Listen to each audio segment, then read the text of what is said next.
Good evening. आज की class JIB CIB promotion या जो बैंकिंग ऑपरेशन में है, अकाउंट खोलते हैं, उन सब के लिए इम्पोर्टेंट है। तो जैसा कि मैंने बोला ये क्लास जेआईबी सीआईबी प्रमोशन सभी के लिए इम्पोर्टेंट है। और वो लोग जो प्रैक्टिकल एस्पेक्ट देखते हैं केवाईसी गाइडलाइंस में, केवाईसी एएमएल का पेपर आप देने जाते हैं या आप बैंक में अकाउंट खोलते समय केवाईसी पे डिस्कस करते हैं, तो उसके जो है theoretical point of view, practical नहीं। प्रैक्टिकल तो यह है आज भी आप 3-3 आईडी लेके अकाउंट खोल रहे हैं, ठीक है, और अपने हिसाब से अकाउंट खोल रहे हैं।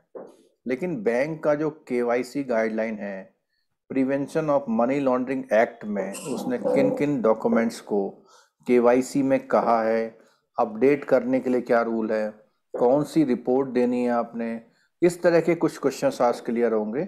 और ये इम्पॉर्टेंट टॉपिक है सीआईबी रिटेल के लिए भी, और जेआईबी का जो एएफबी का बी मॉड्यूल है उसमें केवाईसी के दो इम्पॉर्टेंट टॉपिक हैं और उसमें से क्वेश्चंस भी आते हैं हमेशा। तो हम वो थ्योरी पढ़ेंगे जो हमें एंटी मनी लॉन्ड्रिंग या prevention of money laundering act में बताई गई हैं या आरबीआई के सर्कुलर बताते हैं। हम लोग प्रैक्टिस क्या करते हैं हमें उनसे कोई कंसर्न नहीं है। और मैं जैसा बार बार बोलता हूँ कि जिन लोगों को शॉर्टकट पढ़ना है उनके लिए क्लास नहीं है, जिन लोगों को पूरा एक एक पॉइंट को समझना है उनके लिए क्लास बहुत अच्छी हो सकती है। चलिए शुरू करते हैं टॉपिक को हम लोग। आपकी स्क्रीन पर, और मैं आपका जो है माइक इधर से बंद कर रहा हूँ क्योंकि इसमें ज़्यादा समझाने वाला है। अब मैंने माइक बंद कर दिया है, किसी के भी घर की आवाज़ अब यहाँ तक नहीं आएगी। जब माइक खोलेंगे तब हम लोग इसको करेंगे। इम्पॉर्टेंट टॉपिक है, मैंने बता दिया कि आप लोग जो बातें प्रैक्टिकली करते हैं यहाँ पे थ्योरेटिकली हैं, वो क्या थ्योरी क्या कहती है उसको देखने, ठीक है। तो सबसे पहले मनी लॉन्ड्रिंग। तो मनी लॉन्ड्रिंग की अगर हम बात करें होते हैं, अगर बेसिक डेफिनेशन बताऊं मनी लॉन्ड्रिंग क्या होती है। मनी लॉन्ड्रिंग ब्लैक मनी को व्हाइट मनी में कन्वर्ट करना होता है। ब्लैक मनी को व्हाइट मनी में कन्वर्ट करना मनी लॉन्ड्रिंग का कहलाता है, ठीक है, क्लियर। तो इसके अकॉर्डिंग अगर हम देखते हैं मनी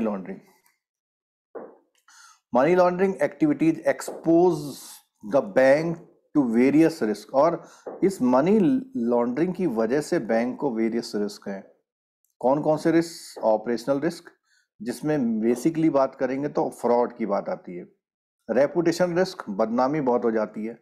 कंप्लायंस रिस्क, अब कंप्लायंस रिस्क का मतलब क्या है कि अगर आप आरबीआई की बात नहीं मानेंगे तो जो उसके कंप्लायंस से रिस्क होगा वो हो सकता है आरबीआई आपको चिट्ठी लिख दे कि भाई कल से बैंक बंद कर लो आप, ठीक है।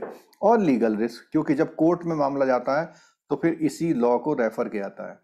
In order to ensure that banks are not used by the money launderers the RBI India. अब ये ऐसा ना हो तो मास्टर डायरेक्शन। अब यहाँ पे देखिएगा, पहले ये बुक में केवाईसी गाइडलाइन लिखा हुआ था, अब इसका नाम हो गया मास्टर डायरेक्शन। सीआईबी के लोग इस क्लास में बहुत कम रहते हैं और बिलीव करिए अगर आप कुछ नहीं कर रहे हैं तो आपको ये क्लास सुननी चाहिए, ठीक है, बाकी आपकी इच्छा। Know your customer direction containing chapter आपने बहुत किया हुआ है, इसमें कोई शक नहीं है कि आपको नहीं आता, लेकिन कुछ छूट तो नहीं रहे ये चेक करना है। KYC direction containing measures to be taken by bank and other entities. तो एक कई क्वेश्चन आ जाए तो ये बैंकों को भी मेंटेन करनी है, अदर एंटिटीज को, जिसको भी आरबीआई रेगुलेट करता है। तो आरबीआई ने मास्टर डायरेक्शन इशू किया, इसलिए आरबीआई से कंट्रोल्ड जो भी ऑर्गेनाइजेशन है सबको ये बात माननी पड़ेगी। These provision supplement and elaborate the provision. और ये सारी चीजें पीएमएल एक्ट में जो है उसके अकॉर्डिंग जो प्रोविजंस हैं उनको सप्लीमेंट करते हैं। And prevention of money laundering, maintenance of record rules. देखो एक तो पीएमएलए एक्ट है, दूसरा है prevention of money laundering maintenance of record rules. जब ये पीएमएलए एक्ट नहीं होता था तो आरबीआई ने रूल्स करके बना रखे थे, तो वो रूल्स और एक्ट उन दोनों के प्रोविजन को सप्लीमेंट करता है। ये केवाईसी जो डायरेक्शन है, master direction, the provision of PMLA and PMLR are applicable to all player in the financial sector and to the player certain non-finance business profession, for instance of casinos, real estate agent etc। तो पहली बात तो financial institution के लिए सबके लिए है, लेकिन कुछ और भी ऐसे हैं उनके लिए भी जरूरी है। ठीक है, अब नो योर कस्टमर के बारे में बात आती है। Every bank is required to have KYC policy. अपने बैंक की आपकी केवाईसी पॉलिसी बनानी है आपको। ठीक है, और वो जो है जो कस्टमर से डीलिंग करेगी तो क्या क्या चीज बात कर रहे हो, देखो। Customer for the purpose policy is defined. Customer a person or an entity that maintains an account or has a business relationship with the bank conduct a transaction with the bank. तो किसी का bank के साथ relation है, business relation है, और वो एक अकाउंट मेंटेन करती है। ठीक है, और बैंक के साथ कोई ट्रांजेक्शन, तीन बातें आ गई। Maintain an account, has a business relationship, और कंडक्ट और ट्रांजेक्शन विद द बैंक। ठीक है, फिर नेक्स्ट बात आती है one of whose behalf the account is maintain और ट्रांजेक्शन इज कंडक्टेड। उनके लिए भी, उसको भी कस्टमर जैसा माना है। क्या बोला उसने? जिसके बिहाफ पर आप अकाउंट मेंटेन कर रहे हैं या उसके बिहाफ पर आप ट्रांजेक्शन कंडक्ट कर रहे हैं, उसको भी यहाँ पर उन्होंने कस्टमर डिफाइन किया हुआ है। ठीक है, beneficiary of transaction conducted by professional intermediaries such as stock broker. अगर आपके stock broker, chartered accountant, solicitor, अगर ये उसके आपके अकाउंट के बेनिफिशियरीज हैं तो ये भी आपके लिए कस्टमर हैं। ठीक है, की एलिमेंट, ये बहुत इंपॉर्टेंट लाइन है, देखना। की element of know your customer policy, तो क्या है? सबसे पहले CAP, कस्टमर एक्सेप्टेंस पॉलिसी। किस कस्टमर को आप बैंक में रिलेशन करने के लिए एक्सेप्ट करेंगे।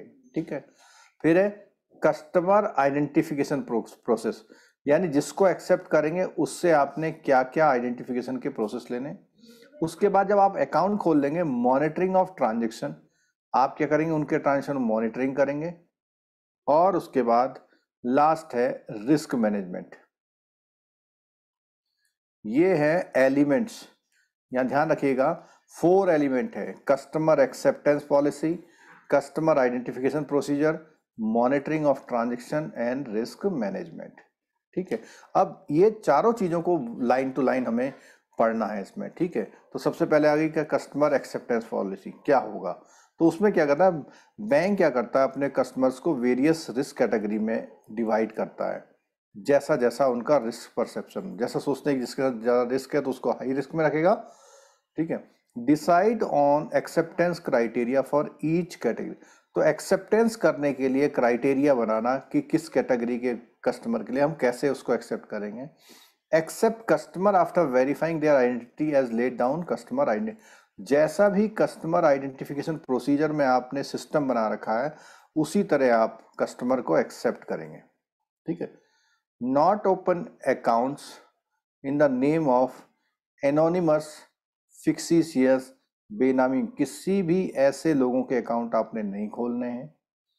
Strive not to inconvenience the general, और ऐसा ना हो जाए कि इस चक्कर में आप जनरल पब्लिक को परेशान कर दें जो सिंपल ट्रांजेक्शन करने बैंक आती है। और ऐसा होता भी है कई बार, एक जेन्युइन बंदा आता है तो उसका कुछ कागज में कमी होती है तो हम उसे वापस कर देते हैं। ठीक है, तो वो जेन्युइन बंदे को दिक्कत भी आती है, तो उसको भी ध्यान में रखना, उसको प्रॉब्लम ना आए इस बात से। ठीक है, अब आपने कस्टमर एक्सेप्टेंस पॉलिसी बना ली, अब कस्टमर आइडेंटिफिकेशन प्रोसेस। तो आइडेंटिफिकेशन प्रोसेस की बात करेंगे तो उसमें क्या है? Reliable independent source document data और इन्फो, ये चीजें हैं आपकी। Reliable independent source document, data और इंफॉर्मेशन, ये इंफॉर्मेशन लेके आपको करना है उसमें। ठीक है, क्या बात करते हैं इसमें? देखो, ये जो येलो कलर से लिखा है ये पुरानी बुक में नहीं है। जिनके पास पुरानी बुक है उसको ध्यान से सुनिएगा जरा इसको।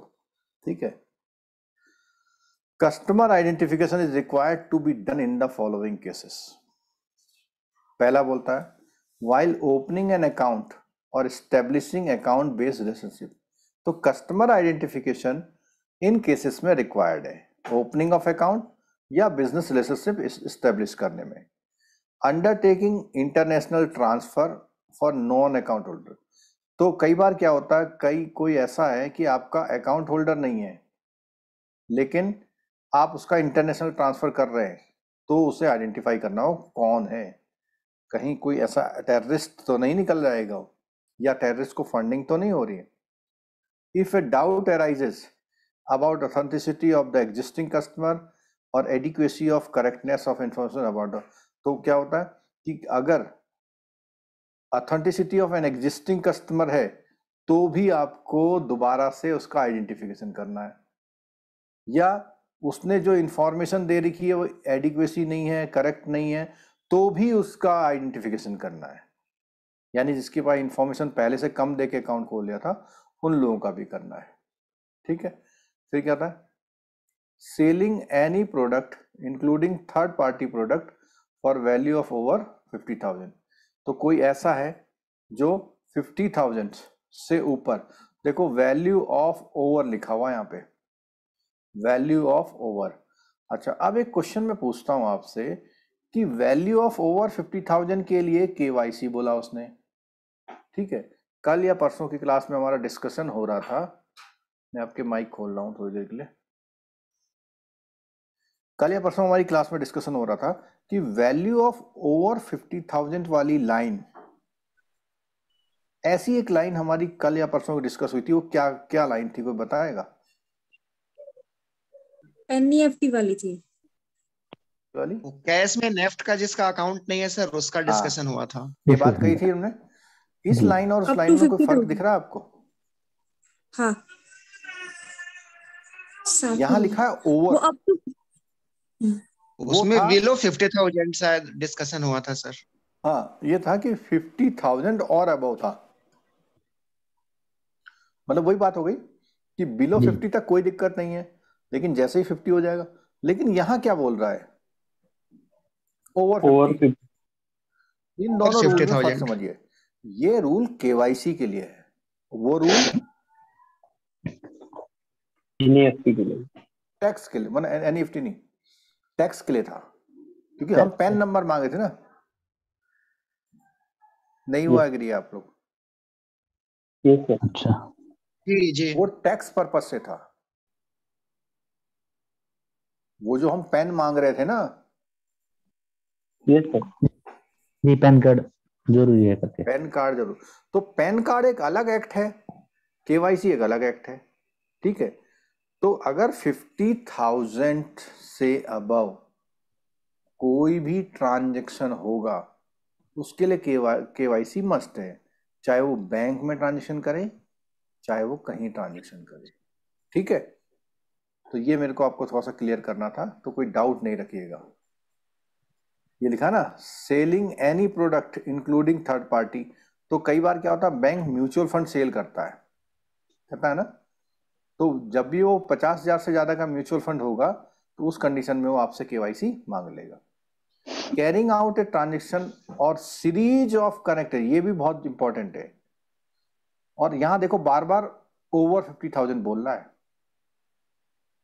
अब यहां पर क्या है, एक सिंगल ट्रांजेक्शन या सीरीज ऑफ ट्रांजेक्शन। क्या है, 10,000 अभी करे, 10,000 थोड़ा 2 घंटे बाद, 10,000 3 घंटे बाद कर लिए, मतलब कुल मिला के 50 कर लिए, मान लिया उसने ऐसे कर लिए, तो वो भी फिर उसमें आ जाएगा।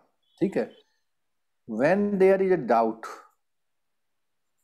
एक बात और लिखिए, for a walk in customer, walk in customer के लिए ये बात आपको चेक करनी है। और आपका जो रेगुलर कस्टमर होगा उसके लिए कितने की केवाईसी लेंगे, कितने अमाउंट पे? उसके लिए केवाईसी लेंगे ही नहीं, जो रेगुलर कस्टमर है वो तो लिए हुए हैं सर, कस्टमर्स का वो तो तो केवाईसी लेते ही है अकाउंट आप, ओपनिंग के टाइम पे ही लिया हमने, वो तो सर अकाउंट इसके खोलते अनुसार समय तो ले लिए लेते हैं आप रहते उसे। हाँ ठीक है, ये बात किसके लिए बोल रहा है, वॉक इन कस्टमर के लिए। Walk in customer. ठीक है, when there is a doubt that customer is intentionally structuring transaction below the threshold। अब कई बार क्या होता है, आप देखते हैं कुछ कर भी नहीं पाते, 49,500 का पेमेंट रोज लेने आ जा रहा है, तो कहेगा नहीं जी 50 से तो कम है, हाँ सर होगा नहीं। होता लेकिन होता है कहता है उसको भी पकड़ के बोल दो भैया कस्ट वो ले आओ, क्या केवाईसी करा लो, ठीक है। चलो अब आता है रिस्क मैनेजमेंट, इसमें से क्वेश्चन काफी आता है रिस्क मैनेजमेंट में, ठीक है। क्या बोलता है इसमें, customer will be classified into 3 risk category, high, medium and low. Low high वाले को केवाईसी कितने साल में कराना है, 3 2 years साल 2 years 2 साल 2 ईयर में। 2 years मीडियम 2 वाले years को 8 एक साल 8 year लो वाले को 10 years 10 10 ईयर। ये क्वेश्चन कई बार सीधा सीधा पूछ लेता है कि 2 ईयर में उसको दोबारा से फ्रेश केवाईसी करनी है, और मीडियम वाले को कितने साल में 8 साल 8, और जो लो रिस्क वाला कस्टमर है उसको 10 10 साल ईयर में। अभी 10 हम years। नीचे पढ़ेंगे इसको, ठीक है। चलो सर यहाँ पे एक चीज पूछना चाहूंगा, हाँ ये जो फ्रेश केवाईसी करते हैं इसका, जैसे कि जब हम देख रहे हैं कि केवाईसी में तो जनरली आधार पैन वगैरह ही अपडेट करते हैं, हम्म इसका अगर ऑलरेडी उसके अकाउंट में है, कस्टमर आईडी में डाला हुआ है, तो हम क्या अपडेट करेंगे? फोटो डेट अपडेट करेंगे ना उस दिन का फोटो फोटो सिग्नेचर तो नहीं, सिग्नेचर केवाईसी का पार्ट नहीं है, सिग्नेचर आपका बैंकिंग का पार्ट है। फोटो, ठीक है। और क्या बोलते हैं, कई कई मामलों में जैसे थंब इम्प्रेशन होते हैं ना, जैसे जैसे आधार में, ठीक है। लेकिन यहाँ क्या है कि आप दोबारा से उसे जब आधार ऑथेंटिकेट करते हैं आप, तो आधार का उसका थंब लगवाते हैं ना अपने वहां पे, है कोई सिस्टम आपके वहां ऐसा? हमारे e KYC KYC sir KYC e KYC KYC, e C नहीं, ई केवाईसी ई केवाईसी, ठीक है। तो उसने आपने उससे नया फोटो ले लिया, नया एड्रेस ले लिया और आधार कार्ड ले लिया, ठीक।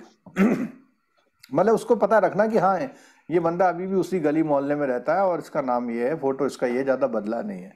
सर पता एक्चुअली लगा जो वो करते हैं हम सी केवाईसी ही तो करते हैं, सेंट्रल नहीं। केवाईसी बोलते हैं वो। नहीं, सी केवाईसी एक अलग चीज है। अलग है वो। सी केवाईसी में तो यह है कि सेंट्रलाइज हो जाएगी। आपने एक बार सी केवाईसी कर ली तो उसका एक नंबर जनरेट हो जाएगा जी, और आप उस सी केवाईसी से डीमेट अकाउंट भी खोल सकते हैं, कई सारी चीजें वो कर लेते हैं। मतलब एक सेंट्रल रिकॉर्ड हो जाएगा। उसके बाद जब भी आपके वो डॉक्यूमेंट कहीं पे यूज किए जाएंगे तो लिंक हो जाएगा गवर्नमेंट के पास। जी। वो फ्रॉड करके कहीं दूसरे जगह से लोन वगैरह नहीं ले सकता, यही बात है। बेनिफिट मिल रहा है लोन क्या? भी नहीं, अकाउंट भी नहीं खोल सकता, खोलेगा लेकिन पता रहेगा इनकम टैक्स वालों को। जी, वो ही कुछ करते बोले हैं थे हम मैडम? केवाईसी। सर सीकेवाईसी तो हम लोग बैंक में कर रहे हैं, लेकिन क्या ये बेनिफिट अभी दिख रहा है?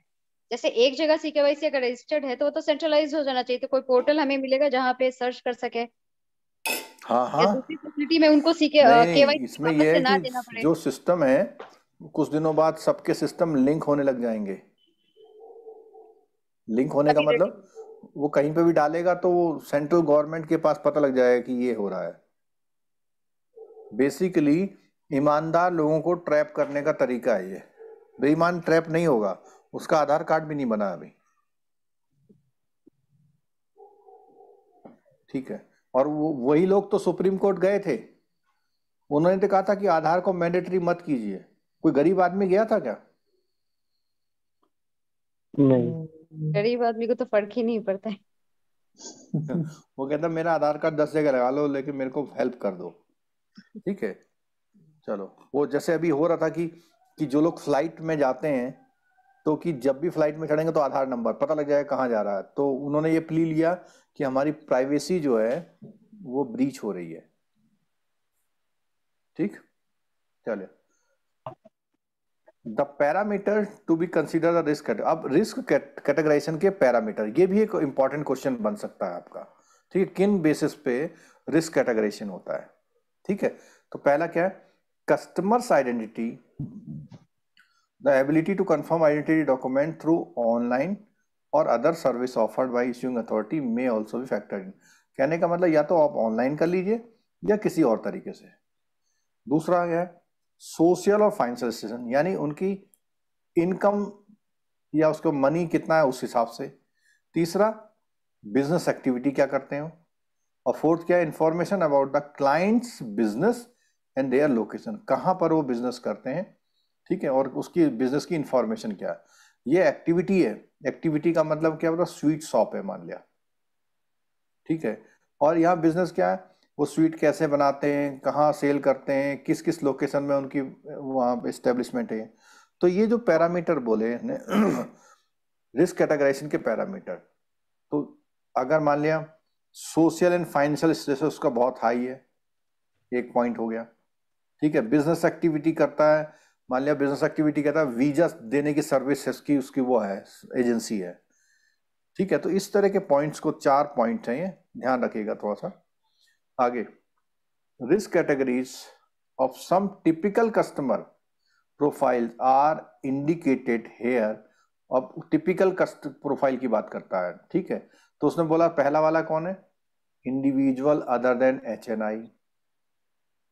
दूसरा entities whose identities and sources of wealth can be easily identified and transactions in whose accounts by and large confirm to the known profile may be categorized। अब देखो यहाँ ये कह रहा है कि वो जो भी ट्रांजेक्शन करता है, पहला तो बोला उसने इंडिविजुअल, दूसरा बोला वो बंदा जिसके ट्रांजेक्शन को हम उसकी बिजनेस एक्टिविटी से मैच कर सकते हैं। जैसे मान लिया चाय की दुकान है, प्रधानमंत्री वाली नहीं, दूसरी वाली चाय की दुकान है, और वो रोजाना 5,000 रुपये जमा करता अपने खाते में, तो आपको शक होना चाहिए। अगर रोजाना 100 रुपये करता है, 500 करता है, 1000 करता है, तो ठीक चलेगा। ऐसे लोगों को आप किस रिस्क में रखेंगे, लो रिस्क। लो रिस्क में, जिसकी इनकम को एसर्टेन करते हैं आप। अब चाय वाला छोड़ दो, डॉक्टर देखा आपने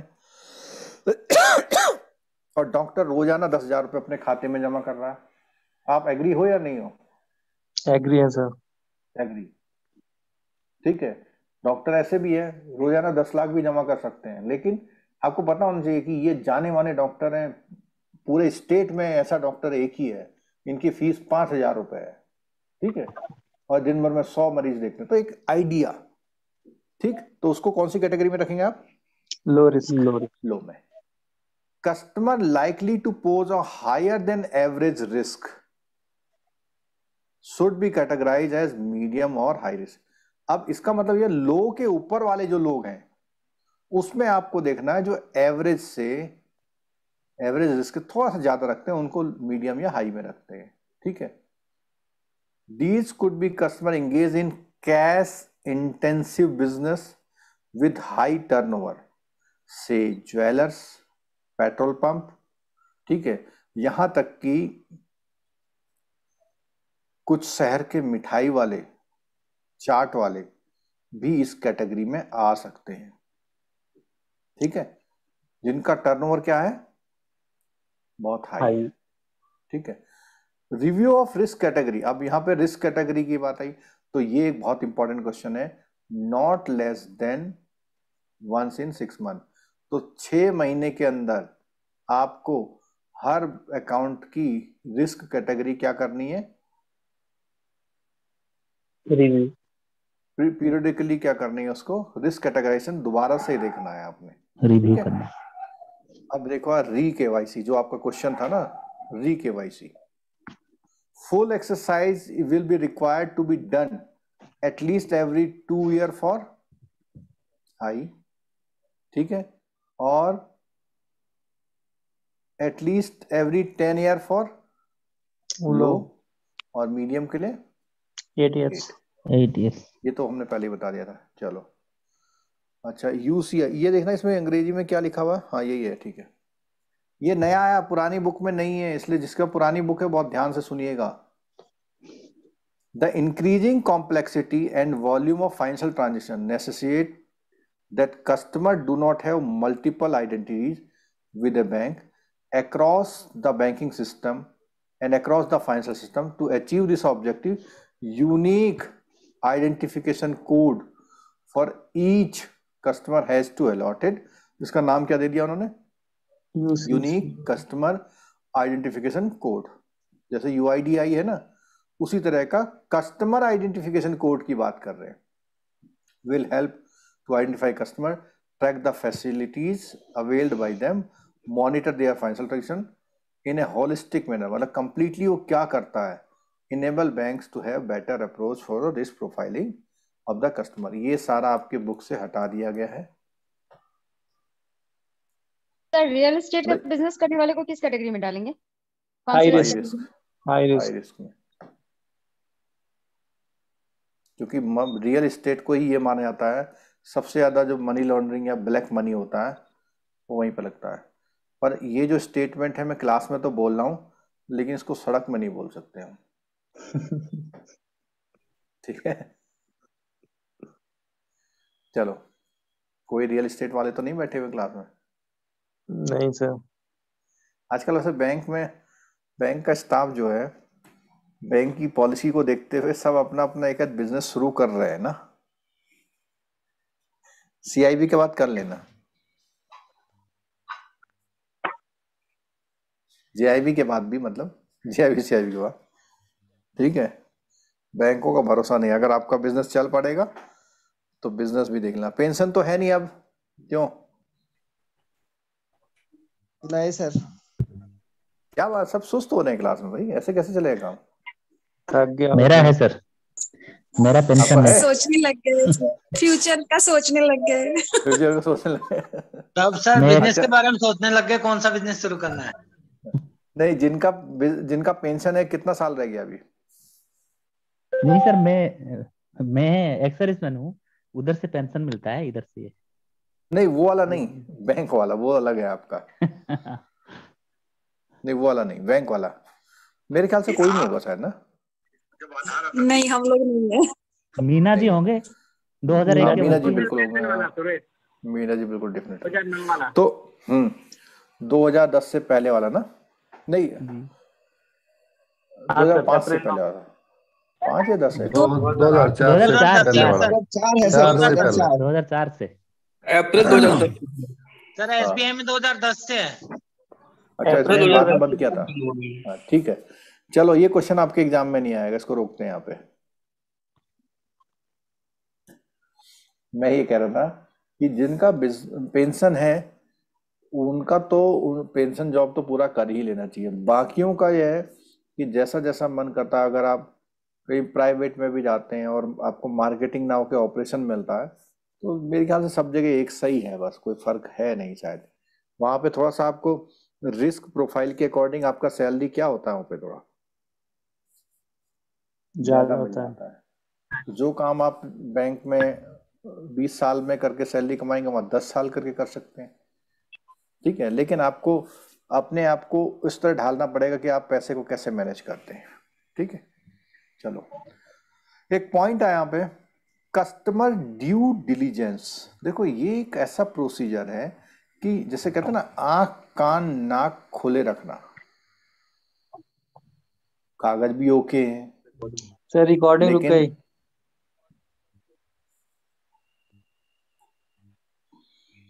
मीन्स कागज भी बिल्कुल ओके है, लेकिन आपने कहा ये करता तो मजदूरी है, लेकिन इसका हर साल एक बिल्डिंग कैसे खड़ी हो जाती है ना? पता लगा कि कहीं से पैसा आ रहा है उसके पास, इसको बोलते हैं ड्यू डिलीजेंस। और आपके बैंक के बगल में ही खड़ी हो रही है उसकी बिल्डिंग और आप उसे समझ नहीं रहे कुछ, इसको बोलते हैं ड्यू डिलीजेंस। ठीक है, तो क्या बोला पहला पॉइंट? फॉर इंडिविजुअल की ड्यू डिलीजेंस कैसे होगी? Are required to be obtained from individual on account base. उसकी रिलेशनशिप के अकॉर्डिंग आपको मेंटेन करना है। क्या बोलता है? From an individual who is a beneficial owner, authorise signatory or power of attorney holder related to any legal entity customer. यानी ये सब लोग, एक इंडिविजुअल हो, ऑथराइज सिग्नेटरी हो। कई बार क्या होता है, ऑथराइज सिग्नेटरी है, पता लगा उसकी बिल्डिंगें बनती जा रही हैं हर साल, तो आपको थोड़ा देखना पड़ेगा वो कहाँ से ला रहा पैसे। ठीक है, क्लियर हो गया? आगे देखिए, a certified copy of any officially valid document, a certified copy. अब देखो यहां पर आया any OBD containing identity and address. अभी भी कई बैंकों में 2-2 आईडी ली जा रही हैं, तो यहां बिल्कुल क्लियर कट बोल दिया उसने एनी। और क्या चीज होनी चाहिए उसमें? आइडेंटिटी और एड्रेस वही होना चाहिए जो उसमें लिखवा रहा है। अगर वो चेंज लिखवा रहा है उसके सपोर्ट में आप दूसरी केवाईसी या ऑफिशियल वैलिड डॉक्यूमेंट ले सकते हैं। एक recent photograph, permanent account number या फॉर्म 60 या फॉर्म 61। तो इसमें 61 लिखा नहीं था लेकिन मैं बता देता हूं। ठीक है, बात समझ में आ रही? 60 किसके लिए होता है? सर ओबीडी में जो डॉक्यूमेंट्स दिए हैं उसके अगर उसके बिहाइंड से अगर अकाउंट ओपन करेंगे तो ओपन ही नहीं होगा। अभी मैं सर स्टेट बैंक में काम करता हूँ, उसमें अभी ओबीडी के डॉक्यूमेंट से अगर अकाउंट ओपन करना चाहे तो कर ही नहीं पाएंगे, क्योंकि अभी योनो में आधार और पैन कंपलसरी है। नहीं, और एक पैन की जगह फॉर्म 60 देगा तो नहीं होगा सर, योनो में तो होगा ही नहीं। तो योनो एक आपका सप्लीमेंट्री प्रोडक्ट है ना सर, लेकिन बैंक में मैं आपके वहाँ बैंक में मैं अकाउंट खोलने जाऊं और सिर्फ आधार कार्ड लेके जाऊं, आप मना कर दोगे मुझे? नहीं ओपन होगा ना sir account. Sir account open होता है, सी केवाईसी नहीं हो पाता है। सी केवाईसी नहीं हो पाएगा, 2 डिफरेंट डॉक्यूमेंट्स खोजता है। अगर पैन नहीं है तो टफ हो जाता है। नहीं, टफ हो जाता है, एक जनरल स्टेटमेंट है। टफ हो जाता है का मतलब कर तो देता, परेशान करता है। नहीं सर, होता ही नहीं है। फिर उसी आधार को 2 बार डालते हैं हम, कभी एक्सेप्ट करता है कभी नहीं करता है। और मैं एग्री नहीं हूँ इस बात से। योनो के थ्रू ही अकाउंट ओपनिंग अलाउ है सर, अदर मोड से अलाउ नहीं है ही नहीं हमें। तो मैं कन्विंस नहीं हो पा रहा आप लोगों की बात से। सी केवाईसी में 2 जगह डालने रहते हैं, लेकिन सेम डॉक्यूमेंट डाल सकते हैं, आधार डाल सकते हैं दोनों जगह। मैं तो ऐसा ही कर रहा हूँ सर। आईडी वो फोटो फ्रंट और बैक अलग अलग रहता है, तो कैसे नहीं लेगा? वो तो लेता है, ले लेता है, हो जाता है। हाँ हो जाता है। वही करना पड़ता है, आधार को 2 बार अपलोड करना पड़ता है, लेकिन कभी कभी उसमें भी प्रॉब्लम क्रिएट करता है। नहीं, पर वो आ ही जाता है एड्रेस प्रूफ में और दोनों में आ जाता है। आ जाता है, हो जाता है, इजीली हो जाता है। चलो सर एक्चुअली अब मैं सुनिए, फॉर्म 60 कंपलसरी है सर। मेरा सुन लीजिए। मेरा कहना है कि सी केवाईसी भी अगर आप कर रहे हैं तो भी एक डॉक्यूमेंट से हो जाता है। ये सर हो जाता है, कोई प्रॉब्लम नहीं। जहां तक योनो की बात आपने करी, तो योनो आपका एक सप्लीमेंट्री प्रोडक्ट है। आप जब बैंक में जाके अकाउंट खोलते हैं तब भी क्या योनो का नाम आता है कस्टमर के सामने? आता है ना सर, हमें तो बाइंडिंग ही किया गया कि योनो के बगैर दूसरा मोड से अकाउंट ओपन नहीं करना है। सर वर्बली बोला गया, वैसे ऑथेंटिक नहीं दे सकते। ऑथेंटिक तो नहीं दे सकते सर। अब बात आई। सर मैं इंटरफेयर करूं थोड़ा सा? हाँ, आपकी तो जरूरत है क्योंकि आप स्टेट बैंक में हैं। हाँ ये सर वो रेगुलर अकाउंट है जो ब्रांच में एज यूजुअल खुलता है, जिसके अंदर आप फॉर्म 60 भी ले सकते हैं और पैन कार्ड हो तो पैन कार्ड नहीं है उनका भी तो हमें खोलना पड़ता है ना। तो रेगुलर अकाउंट है हमारा। हाँ तो अब मैं बताता हूँ आपको। हाँ, योनो अकाउंट आपका एक फीचर्ड अकाउंट है, जिससे वो जब योनो डाउनलोड करेगा तो उसको वो फैसिलिटी मिलेंगी, ठीक है, जो आपको योनो की एडिशनल फैसिलिटी है। ये हो सकता है कि जिस अकाउंट में पैन कार्ड नहीं है उस अकाउंट में योनो का ऐप उसका एक्टिवेट नहीं होता हो, ये मैं मान सकता हूँ। हाँ यही है सर। जैसे सर इंडियन बैंक में वीडियो कॉल पे अकाउंट खुल सकता है, लेकिन उसमें आधार और पैन दोनों चाहिए। यहाँ SBI में भी है सर वीडियो कॉल में OTP आता है आधार का, इससे खुलता है वो। छोटे बच्चों का भी तो खुल जाता है, उनका तो पैन भी नहीं होता है। नहीं तो अब चलो मैं अल्टीमेट बात बताऊं, डिबेट बहुत लंबी हो जाएगी। अभी सर मैं लेट हो गया, सेशन किस टॉपिक पर है अपना? केवाईसी केवाईसी पे चल रहा। रिटेल में केवाईसी के क्वेश्चन आते हैं 4-5। बट सर वो फिर आरबीआई में कंप्लेन भी कर सकता है अगर वो ना ओपन बिल्कुल करे तो आधार कार्ड के, बिल्कुल क्योंकि कर सकता केवाईसी है। की बुक में वो था, एग्जाम में मेरा कोई वो मना आया। कर देगा मैं तो आरबीआई कंप्लेंट कर दूंगा। हाँ, तो वो बुक में भी लिखा हुआ था कि वो आरबीआई में कंप्लेन कर सकता है। तो यही बात है। फाइनल बात सुनिए, any official valid document, form 60, 61 और पैन कार्ड, इनमें से एक चीज, ठीक है, एक फोटो, ठीक, और क्या है, such other document pertaining to the nature of business, जैसे उसका रजिस्ट्रेशन, फाइनेंशियल स्टेटस, उसकी बैलेंस शीट, उसका sale tax return, income tax return, ये भी KYC policy of the bank concern में आती है। डिपेंड करता है कि क्या आपको उसके, जैसे आपने कोई करंट अकाउंट खोला तब उससे रजिस्ट्रेशन मांग लिया बिजनेस का आपने, इस तरह के एडिशनल डॉक्यूमेंट की बात हो रही है, ठीक है। अब ऑफिशियली वैलिड डॉक्यूमेंट की बात करें, बिल्कुल साफ साफ जो सामने लिखा हुआ है वही आंसर है, इसके अलावा का आंसर नहीं है। जैसे सबसे पहला पासपोर्ट बहुत प्रोमिनेंट है, driving licence, proof of position of Aadhaar number, और ये आधार कार्ड नहीं है। क्यों? क्योंकि अगर आप नंबर भी प्रोवाइड कर दो तो ओटीपी के थ्रू क्या हो जाता है, कंफर्म हो जाता है। बात इस लाइन को समझ रहे हैं? Proof of position of Aadhaar number, Aadhaar number का कॉपी है नहीं है कोई बात नहीं कर रहा है। अगर वो आधार नंबर बताता है आपको, आप सिस्टम में डालिए अपने, और सिस्टम में डाल के ओटीपी से वेरीफाई हो जाता है ना। Voter ID card, election commission of India, job card issued by MNREGA, ठीक है, साइन बाय एन ऑफिसर, और ये किसी ग्राम प्रधान के नहीं, स्टेट गवर्नमेंट का ऑफिसर साइन करेगा उसे तो।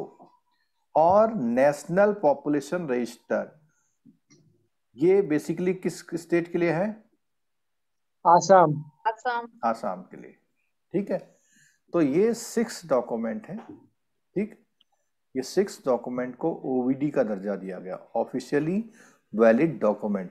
इनके अलावा भी बहुत सारे डॉक्यूमेंट और होते हैं जिनको ओवीडी नहीं बोलते, जैसे स्कूल का सर्टिफिकेट लगता है कहीं, बताओ।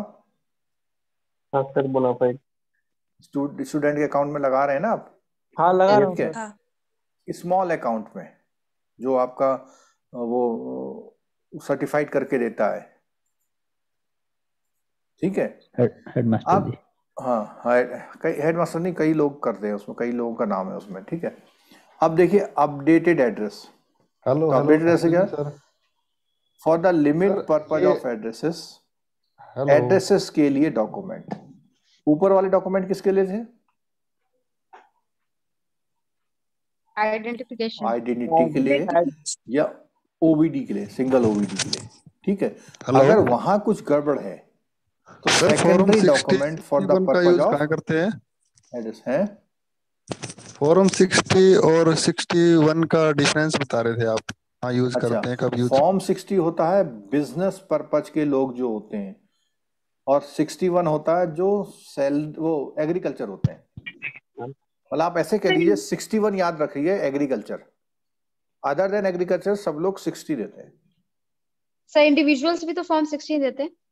हाँ, लेकिन अगर वो एग्रीकल्चर एक्टिविटी में है तो 61 तब 61 देगा, ठीक है। आगे देखिए यूटिलिटी बिल। अब यूटिलिटी में बहुत सारी चीजें आती हैं, इलेक्ट्रिसिटी है, टेलीफोन है, पोस्ट पेड मोबाइल फोन है, पाइप गैस है, वाटर बिल है, ठीक है। प्रॉपर्टी और म्यूनिसिपल टैक्स जो दे रहा है, ये एड्रेस सेल है, ध्यान रखना। पेंशन और family pension order, pension payment order, pension PPO बोलते हैं इसको, issued by retired employ by the government department of PSU, कहीं से भी हो। एक आया letter of allotment of accommodation from employer. अब एम्प्लॉयर कहता है ना, ये हमारे यहाँ इस तरह से रहता है, इस मोहल्ले में रहता है, यहाँ पे हमारा हुआ है, ठीक है। अगर जब वो उनकी जानकारी में जिस एड्रेस पे रहता है, चाहे वो स्टेट गवर्नमेंट हो स्टेटरी और रेगुलेटरी बॉडीज हो, पब्लिक सेक्टर अंडरटेकिंग हो, या शेड्यूल कमर्शियल बैंक हो, फाइनेंशियल इंस्टीट्यूशन हो, लिस्टेड कंपनी हो, and leave and licence agreement with such employ allotting official accommodation. ठीक है, तो ये सारी चीजें भी एड्रेस का काम करती है। ठीक है, however any of these document is obtained for address purpose within 3 months an OVD with current address must be submitted by customer। तो क्या बोला इसने? 3 महीने के अंदर any of the document is obtained for address purpose within 3 months of an OVD submitted in case of the foreign national where OVD does not contain address, a document issued by the government department of foreign jurisdiction containing address, a letter issued by foreign embassy or mission in India shall be accepted। तो foreign के लिए तो बोला उसने कि किसके लिए बोला? फॉरेन वालों के लिए। इस लाइन को देखिएगा, a document issued by a government department of foreign jurisdiction containing address, या a letter issued by foreign embassy and mission in India shall be accepted. तो यहाँ तो उसने एम्बेसी का नाम ले लिया, लेकिन कई बार क्या होता है, government department of foreign jurisdiction, विदेश के जो गवर्नमेंट डिपार्टमेंट हैं उनके द्वारा इशू किया हो या एम्बेसी के द्वारा इशू किया हो, तो वो वहां पे फॉरेन नेशनल के लिए ये वैलिड हो सकता है। ठीक है सर, मिशन इन इंडिया क्या है सर? है मिशन इन इंडिया ये ऐसा होता है ना, कोई गवर्नमेंट के जो मिशन चलते हैं ना, जैसे कोई इसमें आता है, ये यूएनडीपी के प्रोग्राम है, यूनिसेफ के प्रोग्राम है, यूनाइटेड नेशन के प्रोग्राम है। ठीक है, किसी स्पेशल मिशन पे आए हुए लोग हैं। ठीक, okay sir. Change in name, where there has been change in name, कई बार जब चेंज होता नेम में, OVD with previous name along with the marriage certificate और the gazetted notification। Sir agreement, एक सेकंड अभी आता हूँ मैं। Gazetted notification indicated by. अब एक क्वेश्चन, मैं आपका क्वेश्चन अभी लूंगा, थोड़ा सा वेट करिएगा। ये द गजेटेड नोटिफिकेशन का मतलब समझिए, कई बार किसी का मन ऐसा करता है कि हमारे फादर ने या हमारे गांव वालों ने हमारा नाम रख दिया, ये नाम मजेदार नहीं है, हम नाम बदलना चाहते हैं। ठीक है, तो कैसे नाम बदल सकते हैं? आधार कार्ड चेंज करने का सर। सर एफिडेविट बनाना पड़ेगा और 2 न्यूज़पेपर में, लोकल न्यूज़पेपर में पब्लिश भी करना पड़ेगा, तब जाके चेंज। और गैजेट नोटिफिकेशन वाला अगर कर दे। आपको मालूम है कि इंडिया सर में पासपोर्ट नाम में जरूरत पड़ेगी। सिर्फ गजेस्टेड ही चलता है। इंडिया में नाम चेंज कराना बहुत मुश्किल है। हाँ, अगर आपके डॉक्यूमेंट्स में कोई नाम चल पड़ा तो आपको नाम चेंज करने के लिए प्रेसिडेंट की परमिशन लगती है, और वो प्रेसिडेंट की परमिशन के बाद ये गजेट नोटिफिकेशन, गजेट का मतलब होता है सरकारी सर्कुलर, गवर्नमेंट का सर्कुलर। तो जो लोग नाम चेंज करते हैं तो वहां गजेट में आता है कि राम सिंह का नाम इतनी तारीख से श्याम सिंह जाना जाए। ठीक है, केवल एफिडेविट वगैरह से कुछ नहीं होता, ये तो एक प्रोसेस है जो आप बता रहे हैं। ठीक है सर, दूसरा एक डाउट है। हाँ, अभी मैं एक मिनट इस पॉइंट। दूसरा आती है मैरिज सर्टिफिकेट। ये मैरिज सर्टिफिकेट वाला केवल वीमेन के लिए काम करता है, और वो भी क्या चेंज करने में, टाइटल, सरनेम, हाँ टाइटल वगैरह चेंज करने में। ठीक है, प्राइमरी नेम चेंज नहीं होता उसमें भी, जिसको बोलते हैं मेडन नेम, वो चेंज नहीं होता। ठीक है, हाँ आप क्वेश्चन पूछिए, 2 लोग पूछ रहे थे क्वेश्चन। एक्चुअली एक कस्टमर है, ठीक है ना सर, तो उसके अकाउंट में पहले से नाम था प्रेम कुमार। तो उस कस्टमर ने अब आधार कार्ड में नाम लाया चंद्रप्पा। तो वो मैं आधार कार्ड को ये नाम लेके और सिस्टम में चेंज कर सकता हूँ सर? नहीं, मिनिमम 2 आईडी चाहिए। नहीं, नहीं कर सकते। वो क्या है कि जैसे कुछ करेक्शन होना है, सर आपके अगर करेक्शन चेंज कर कर दिया तो चेंज कर दिया हैं? तो क्या करना है सर उसको आप? देखो करेक्शन का मतलब होता है पार्शियल, आप उसे रिपील नहीं कर सकते, मतलब पूरा नाम बदल के दूसरा नहीं कर सकते, उसी को तो नाम चेंज करना। करेक्शन एक अलग वर्ड है, सर चेंज जैसे करना एक अलग वर्ड है। राम कुमार प्रसाद लिखता हो, अभी कुमार हटा करके सिर्फ राम प्रसाद बनाना, हाँ ये चल सकता है। उसमें ये प्रोसेस सर लेकिन कभी कभी क्या आधार में ही नाम चेंज कर लेते हैं पूरा। एफिडेविट करवा कर काम चला सकते हैं उसमें, वो हमें ला करके दे तो हम उसका कर सकते हैं भाई चेंज। मैं पहले देखा किसी का जो है रोबोट चालू हो गया है, वो पिक्चर थी ना उसकी, क्या नाम, रजनीकांत की, कौन सी पिक्चर थी? रोबोट रोबोट ही थी 2.0 2.01 ऐसी कुछ आवाज आ रही थी बीच में, आपको भी आ रही थी क्या? एग्जैक्टली सर, यस सर आ रही थी।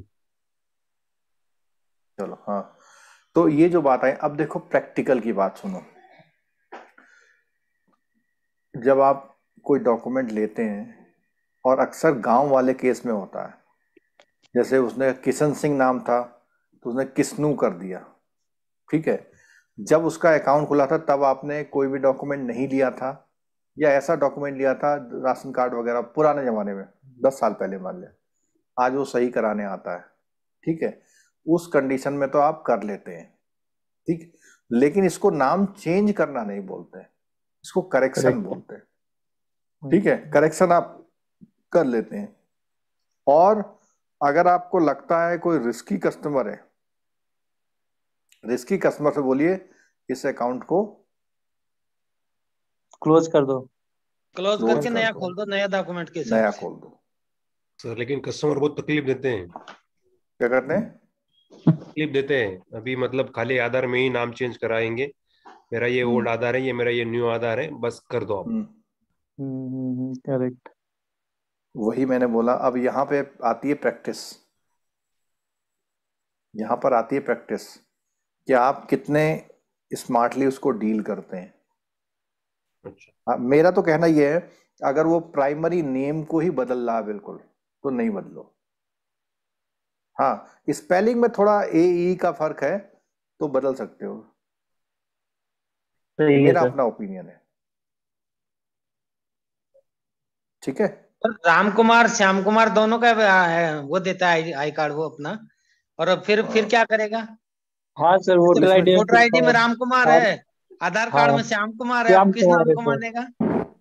देखो एड्रेस प्रूफ के लिए एक खास बात है कि उस एड्रेस प्रूफ में नाम वही होना चाहिए जो उसकी आईडी प्रूफ में है।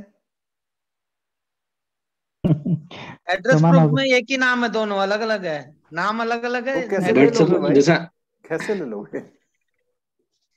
नहीं सर, आधार का तो एज एड्रेस प्रूफ और आईडी प्रूफ भी मान लेते हैं ना। नहीं, तब मानेंगे जब नेम कॉमन होगा ना। सर सिर्फ आधार बेस पे अगर खोल सके तो खुल जाएगा। क्या चीज? सिर्फ आधार को लेकर अगर नाम, आधार को क्या? सर मैं बोल रहा हूँ कि 2 आईडी दी है उसने अलग अलग नाम से, लेकिन सिर्फ आधार को बेस लेके, सिर्फ आधार की आईडी लेकर अगर अकाउंट ओपन करना चाहे तो जो आधार पे नाम लिखा है उससे खोल सकते हैं। क्यों नहीं खोलते? सर सिंगल ओवीडी में खोलते हैं ना। सर सिस्टम एरर देता है सर। क्या? अभी आधार बेस में तो हो जाएगा, लेकिन उसको अगर पैन अगर लिंक कराएंगे तो उसमें फिर 5th character does not match करके मैसेज देता है।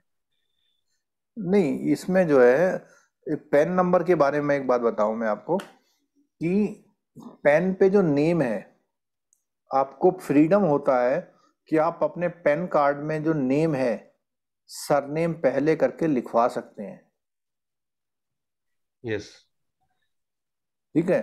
कई लोग बिना सरनेम भी लग सकते हैं। हाँ, कई लोगों का राम सिंह नाम है तो पैन कार्ड में आप सिंह राम करके छपवा सकते हैं उसे। वैसे भी जब पैन वेरिफिकेशन करते हैं तो नाम में जो टाइटल है वो पहले आता है। राम सिंह है तो सिंह राम आता है। हाँ, सिंह राम आ रहा ना, तो जब उसे आप मैच करने पैन कार्ड की वेबसाइट में भेजते होंगे तो अपने आप राम चाहे बीच में लिखा हो, पहले राम को ही टैली करता होगा। नहीं, वो वेरिफिकेशन के समय उल्टा आता है, राम सिंह है तो सिंह राम करके आता है। हाँ, तो वही मतलब कह रहा हूँ कि पैन कार्ड में नाम आगे पीछे आ जाता है, तो पैन कार्ड का नेम अगर सरनेम से आगे पीछे तो आप उसे सिंगल ट्रीट करके कर दीजिए, हो जाएगा। वो तो कर ही देते हैं सर। ठीक, चलो सर आगे। पैन कार्ड में जो फिफ्थ लेटर रहता है वो अपने नाम का अल्फाबेट रहता है, या तो सरनेम का रहेगा या नाम का रहेगा लास्ट नेम का। वो भी रहता है, प्लस अगर सोसाइटी है तो उसका एस होता है, कंपनी है तो उसका सी होता है, ऐसे कई अल्फाबेट डिसाइड किए हुए हैं उनमें। रेंट एग्रीमेंट, रेंट एग्रीमेंट आपका किस लिए यूज हो सकता है? एड्रेस प्रूफ के लिए, और वो भी किस कंडीशन में? टेम्परेरी एड्रेस पे 3 मंथ के लिए। हाँ, नहीं टेम्परेरी एड्रेस, उसको परमानेंट एड्रेस में नहीं डाल सकते आप। परमानेंट में एड्रेस में कौन सा एड्रेस डलेगा? आधार का एड्रेस, आधार कार्ड का या वोटर कार्ड का जो देता है, ओवीडी में जो है, ठीक है। और ये स्कूल का, एम्प्लॉय का लेटर, ये सब डल सकता है किसमें? टेम्परेरी में। चलो, अब अगला इंपॉर्टेंट आ गया है आधार बेस्ड केवाईसी, जो अभी बात कर रहे थे अपने लोग, ठीक है। Aadhaar number can be use only with the consent of the customer, जैसे अभी बात आई सुप्रीम कोर्ट ने बोला है, ठीक है। जबरदस्ती नहीं मांग सकते आप, वो दे रहा तो ठीक है। Aadhaar number must be redacted on the banks record, physical or electronic, retaining only last 4 digits। अब क्या होता है, जब आप उसे डालते हैं ना सिस्टम पे जब डालते हैं तो वो जब बाद में रिफ्लेक्ट करता है तो सिर्फ कौन से 4 digit दिखाता है? लास्ट के, बाकी वो XX करके दिखाता है ना, ठीक है। Where Aadhaar based KYC has been done there is no need, देखो बिल्कुल आधार बेस्ड केवाईसी के लिए और किसी डॉक्यूमेंट की जरूरत नहीं है। अब आप लें तो अलग बात है। Where the customer declares the desire of receiving into account any benefit subsidy, subsidy के लिए कुछ भी करता है तो मस्ट है, जरूर चाहिए आपको, ठीक है। And authenticated using biometric e-KYC authentication पे, अगर आप फैसिलिटी लेने वाले हैं, फैसिलिटी लेने की कंडीशन में आपको ई-केवाईसी से क्या करना पड़ेगा? ई-केवाईसी का मतलब समझे? फिंगरप्रिंट, जो फिंगरप्रिंट वाला है, ठीक है। You under this method demographic, अब डेमोग्राफिक बहुत अच्छा क्वेश्चन है, मैंने जो है आधार सुपरवाइजर का डिप्लोमा पास किया हुआ है, उसमें डेमोग्राफिक डिटेल क्या होती है, बोलिए कोई जानता है तो? सर इसमें name, address, DOB, date of birth, address नहीं होता, फीमेल। सर डेमोग्राफिक के अंदर सर जियोग्राफिकल डिटेल्स नहीं, ये नंबर ऑफ पॉपुलेशन, एड्रेस हटा दिया, number of population, geographical detail आता है, नेम, डेट ऑफ बर्थ और आपका जेंडर, ठीक है, और नंबर, आधार नंबर। और टाइटल को भी करता है, टाइटल भी है, ठीक है, लेकिन एड्रेस नहीं आता डेमोग्राफी डिटेल में, ठीक। अब आप देखिए, under this method demography detail and the photograph are provided by UIDAI if for reason of illness, injury, this is not feasible to then offline verification of Aadhaar number be done, else a certificate copy of any OVD may be reobtained। तो यहाँ पे कह रहा है अगर वो अपना कुछ ये प्रूफ नहीं कर सकता ई-केवाईसी वाला, तो उसको ऑफलाइन वेरीफाई किया जाता है, ठीक है। और ऑफलाइन वेरीफाई में क्या है? ऑफलाइन वेरीफाई में एक शायद इसका OTP वाला भी है ना शायद, या वो भी ई-केवाईसी में आता है? ई-केवाईसी में है वो भी सर, वो भी ई-केवाईसी में है सर वो भी। और दूसरा बोलता है कि अगर वो नहीं होता तो कोई और सर्टिफिकेट आप कॉपी ऑफ एनी ओवीडी दूसरे वाले की लेके भी चला सकते हैं। With any other customer voluntarily uses Aadhaar number, certified copy of any OVD, तो क्या वो वेरीफाई जो करते हैं ओरिजिनल कॉपी के साथ, तो वो सर्टिफाइड कॉपी हो जाता है? नहीं, एनी ओवीडी का मतलब है DL, आपका पासपोर्ट वगैरह जो भी और फिर सामान है। Certified copy, self certified. Certified copy का मतलब उसको आप देख करके वो, हाँ सेल्फ सर्टिफिकेशन देगा कि हाँ ये है, आप उसे वेरीफाई कर लेंगे। मतलब जैसे आपका सिंपल वो डीएल की कॉपी दे रहा है तो सर्टिफाइड कर लेंगे आप उसे, कि वेरीफाई कर लेंगे एक तरह से बोलिए, ठीक है। Where any other customer voluntary uses Aadhaar number for identification purpose, bank में कैरी आउट ई-KYC ऑथेंटिकेशन और offline verification. Non bank financial company institution can use offline verification method only. हालांकि ये भी अब, अच्छा हाँ, अभी इनको ऑनलाइन नहीं दिया है, ये अभी भी कैसे कर रहे हैं, ऑफलाइन कर रहे हैं, ठीक है। क्यों नहीं दिया, कोई बता देगा? नॉन बैंकिंग फाइनेंशियल इंस्टीट्यूशन के लिए फ्रॉड हो जाएंगे। हाँ, इसलिए दिया है कि अभी डेटा सिक्रेसी का पॉइंट आ रहा है ना, तो ई-KYC के लिए बैंक, इनकम टैक्स डिपार्टमेंट, 2-4 ही डिपार्टमेंट को दिया हुआ, रेलवे को भी नहीं दिया, अभी पोस्ट ऑफिस को दिया है, ठीक है। चलो F point, account open for non face to face customer through OTP based ई-KYC ऑफ आधार सर्टेन। तो अब यहाँ बोला OTP बेस्ड, लेकिन बंदा सामने नहीं है आपके। अभी ऊपर वाले में जो था बंदा सामने बैठा था आपके, यहाँ बंदा सामने नहीं आया आपके, लेकिन OTP भेजा आपने उसको, तो कैसे होगा? तो the aggregate balance of all the deposit account of the customer shall not exceed कितने रुपए? 1 लाख। 1 लाख, ठीक है। और अगर उससे ज्यादा हो जाएंगे उस कंडीशन में आपको क्या बुलाना पड़ेगा उसको? OVD। कहने का मतलब है कि वो कस्टमर आपके पास आया ही नहीं, मोबाइल पे ही अकाउंट खोल दिया आपने, मोबाइल पे ही अकाउंट खोल दिया, OTP से खोल दिया, लेकिन जैसे ही 1 लाख से ज्यादा होगा तब उसे बुला लोगे कि भैया अब मेरे को कागज दो अब, ठीक है। बात समझ में आई वाली?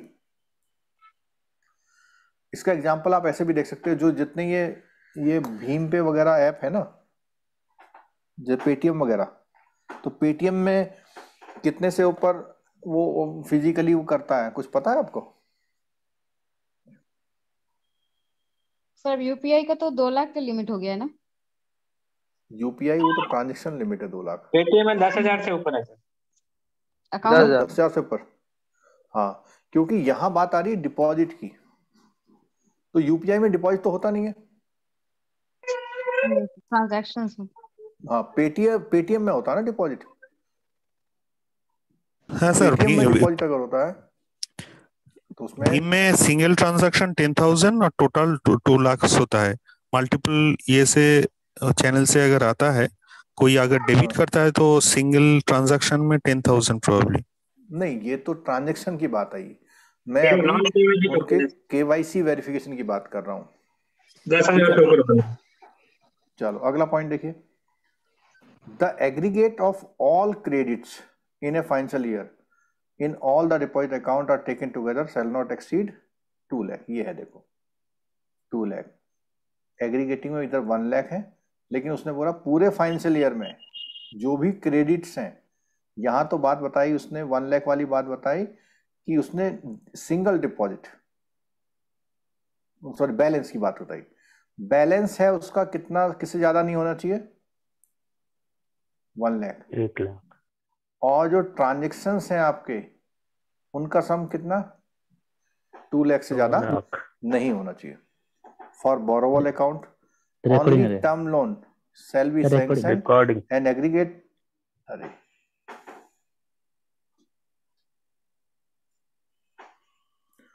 for borrower account only term loans shall be sanctioned and the aggregate amount of term loan sanctioned shall not exceed rupees 60,000 in a year. ठीक है, ये एक बार फिर सुन लीजिएगा, हम रूल क्या पढ़ रहे हैं पहले ये बताइए, किस चीज का रूल पढ़ रहे हैं? ई-KYC OTP बेस्ड अकाउंट जो ओपन होता है, non face to face customer, non face to face customer इसको बोलते हैं। कस्टमर आपके सामने आया ही नहीं, ठीक है। ऐसा एग्जांपल में ऐसे जैसे मान लिया बजाज फाइनेंस का फोन आया कि आपको जो है 50,000 का लोन सैंक्शन, आपको बुलाता भी नहीं हो, पूछता भी नहीं है आप कहाँ हो, ओटीपी आया भेज दीजिए और आपका लोन सेंक्शन आया, खाते में भी पहुंच गया। लेकिन ये काम कितने अमाउंट तक हो सकता है? 60,000 तक, ठीक है। For both deposit and borrowal account shall not be allowed for more than 1 year within which normal mode identity to be done. यानी 1 साल के अंदर अंदर है, क्योंकि जैसे ही 1 साल हो जाएगा तो आपका ऑपरेशन बंद हो जाएगा। तो 1 साल के अंदर आपको क्या करना पड़ेगा? नॉर्मल मोड का आइडेंटिफिकेशन करना पड़ेगा, जो काम आपने क्या किया था, नॉन फेस ओटीपी से कर लिया था, ठीक है। अ डिक्लेरेशन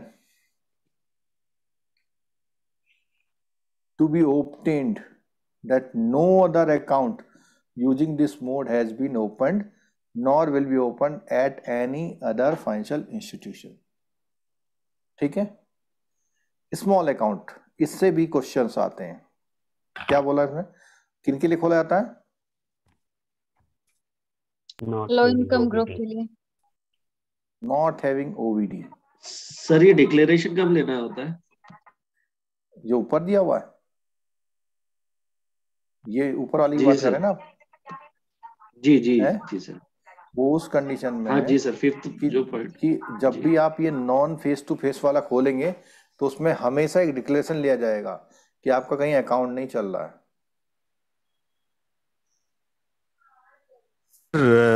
ये जो पहले ठीक है नो फ्रिल अकाउंट क्या बोला जाता था, वही अकाउंट है ना? हाँ, स्मॉल अकाउंट, लेकिन अब इसको स्मॉल अकाउंट नाम से दे दिया है, ठीक है। नो फ्रिल अकाउंट ये वाला भी है, देखिएगा ये वाला, ये एफ वाला।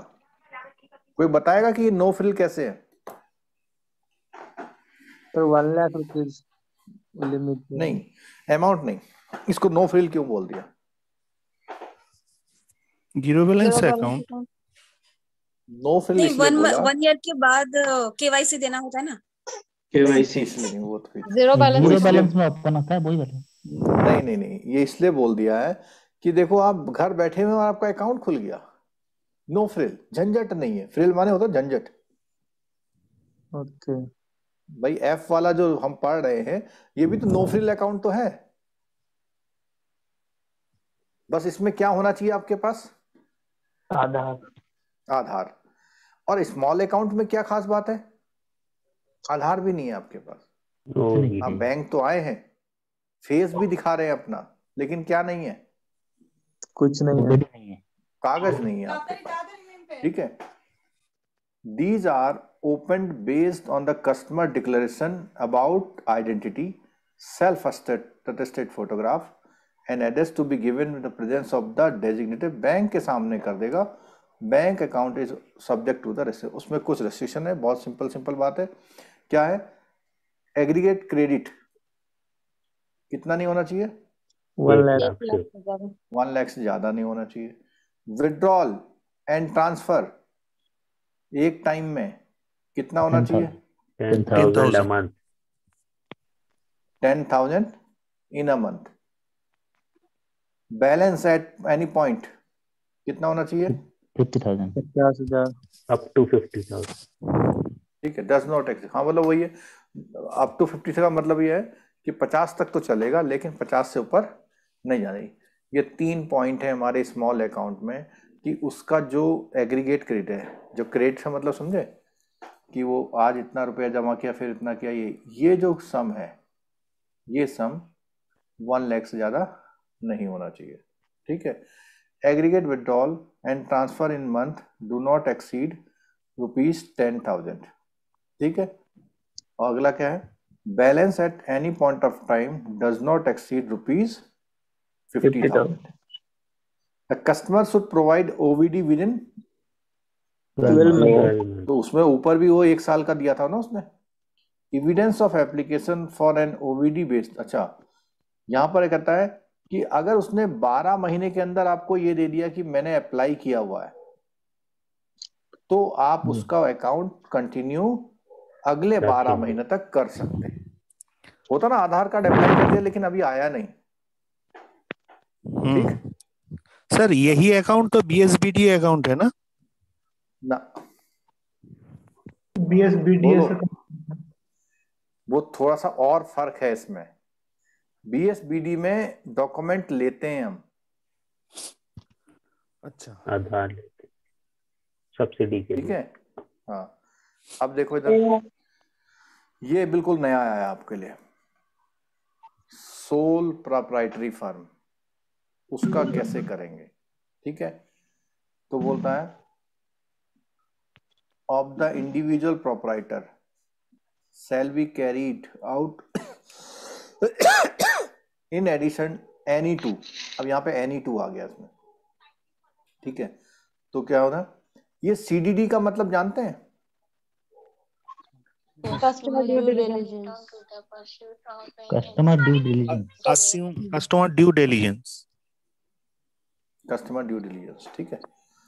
तो इसमें क्या चीजें, any two registration, certificate licence issued by the municipal authority, shop and establishment act में रजिस्ट्रेशन कराते हैं, सेल्स या इनकम टैक्स, CST, वैट और GST, और sales tax, service tax, professional tax authority के वहां जो डॉक्यूमेंट इशू किया जाता है रजिस्ट्रेशन का वो, और IEC, ये IEC होता है इंटरनेशनल ट्रेड वालों के लिए। ठीक है, issued by the proprietary concern by the, ये इंपॉर्टेंट क्वेश्चन है, ये IEC कौन इशू करता है? DGFT। जब आप LC का टॉपिक पढ़ते हैं तो उसमें 2 लाइन इसका भी लिखा हुआ, CIB वाले में लिखा हुआ है कि LC तभी खुलेगा जब आपके पास क्या होना चाहिए, IEC नंबर होना चाहिए। लेकिन अगर गवर्नमेंट डिपार्टमेंट का LC है तो उसका बिना इसके भी खोल सकते हैं। ठीक है, अगला देखिए, complete income tax return, not just acknowledgement नहीं, कंप्लीट चाहिए। कंप्लीट में क्या होता है, कई पेजों का होता है कंप्लीट वाला। एक्नॉलेजमेंट कितने पेज का होता है, single page. In the name of the sole proprietor where the firm's income is reflected, duly authenticated, acknowledged by the income tax authorities. ठीक है, utility bill such as electricity, water, landline, telephone bill, ये सब shop की बात आ रही है proprietorship firm में। ठीक है, in case of bank is certified that not possible for customer to furnish 2 document, it may accept 1 document and carry out field verification and satisfy itself the business is carry. कितना बढ़िया point लिखा हुआ है, कोई करता होगा क्या इसको? लेटर भेज देते हैं। करता है SBI में गलती नहीं, वो कह रहा है नहीं कि किसी करता, बिजनेसमैन का अकाउंट खोलना चाहते हैं आप, और आपके बैंक के सामने ही दुकान खुला हुआ है, उसके पास केवल क्या है, 1 डॉक्यूमेंट है, तो आप खोल सकते हैं। आपको उसके वहां जाके वेरीफाई करना होगा। ठीक है, ये कौन कह रहा है, ये सब पॉइंट कौन कह रहा है? RBI कह रहा है। ये चैप्टर JIB में फर्स्ट पेपर और सेकंड पेपर दोनों में है। CIB में रिटेल के पेपर में इसके क्वेश्चंस आ सकते हैं। ठीक है, क्योंकि रिटेल बिजनेस चल रहा है। कंपनी की बात करते हैं, कंपनी में सर सर्टिफिकेट ऑफ, सर एक मिनट सर, वो जो सोल प्रोप्राइटरी फंड वो इसमें कौन कौन सा आएगा सर, पेट्रोल बंक और कौन कौन सा आ सकता है सर? फिर से बोलिए, क्या बोले? तो इसमें ये जो है फॉर सोल प्रोप्राइटरी फर्म्स, इसमें कौन कौन सा आएगा सर? सिंपल बिजनेस की दुकान जो एक आदमी मालिक होता है, जिसमें ओके चाय वाला, मूंगफली वाला, कपड़े वाला, ठीक है, और आपका जनरल स्टोर वाला, फोटो स्टेट वाला, जिसमें मालिक एक हो, होता है। Okay sir. और इसमें एक बात और है कि इसमें जो पैन कार्ड लगता है या आधार कार्ड लगता है वो किसका लगता है? प्रोप्राइटर का। प्रोप्राइटर का, ठीक है। और उसके साथ इसने बोला हुआ है customer due diligence of individual proprietor shall be carried out and in addition बोला हुआ। क्या बोला हुआ है? एंड इन एडिशन, इसके साथ साथ ये चाहिए। ठीक है, चलो आगे आते हैं। कंपनी के लिए सर्टिफिकेट ऑफ इनकॉर्पोरेशन, इसको बोलते हैं, जो आरओसी से मिलता है।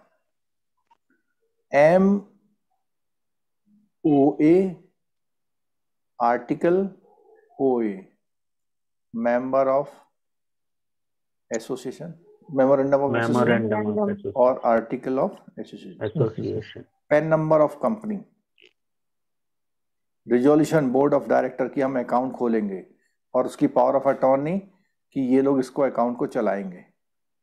Document as specified above of the managers officer employ in the case of holding of attorney to transit, जो लोग कंपनी के बिहाफ पे उस खाते का लेन देन करेंगे उनका हमें क्या चाहिए, तो अपना पर्सनल KYC चाहिए, उनके डॉक्यूमेंट चाहिए। एज स्पेसिफाइड अबव का मतलब जैसा KYC के लिए चाहिए होते हैं।